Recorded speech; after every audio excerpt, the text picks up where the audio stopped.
In this video, we'll demonstrate how to add product reviews on your Shopify store.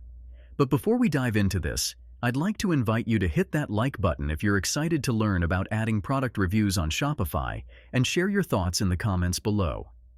If you're interested in trying out Shopify for your e-commerce needs, click the link in the description to get started. Let's get started. To add product reviews to your Shopify store, begin by navigating to the Apps section on the left-hand side of your Shopify dashboard.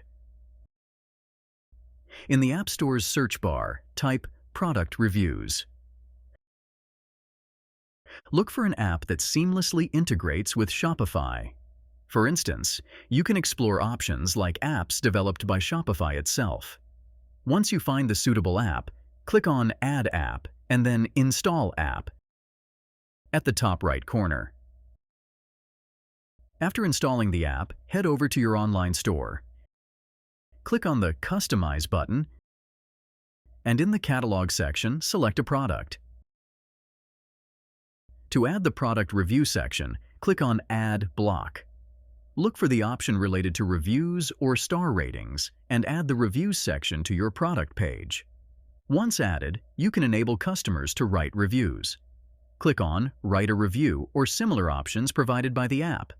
Make sure to save the changes you've made to the product page by clicking Save. Now, visit your store and access the app for product reviews. Here, you'll be able to see and manage the reviews received for your products. If you're interested in trying out Shopify for your e-commerce needs, click the link in the description to get started. If you found this tutorial helpful, please consider liking the video and leaving a comment. Don't forget to subscribe to Media Magnet Guide for more informative tutorials. Your engagement helps us create better content. Thank you for watching.